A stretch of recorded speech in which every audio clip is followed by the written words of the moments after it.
जी बच्चों, हम सोचने वाले हैं 3.3। ये भी बहुत सिंपल सा क्वेश्चन है। पढ़ते हैं इसकी स्टेटमेंट को। 10 किलोग्राम मास के एक जिस्म को गिरने से रोकने के लिए कितनी फोर्स दरकार होगी। बच्चों, हमारे पास मास है, m है 10 kg। तो g की कीमत होती है, आप लोगों को पता है, 10 मीटर पर सेकंड का स्क्वायर।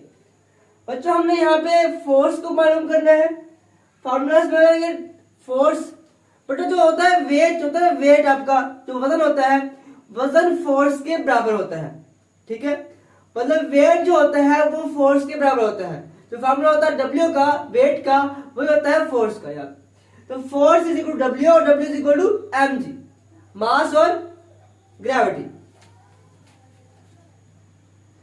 तो F is equal to M G. Simple हमने बच्चों इसकी तरह वैल्यू पुट करनी है। मास कितना है, 10 है, 10 kg।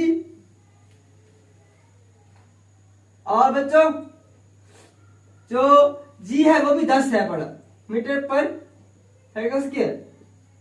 जी बच्चों, हमने पढ़ा कि एक न्यूटन बराबर होता है 1 kg मीटर पर सेकंड का स्क्वायर।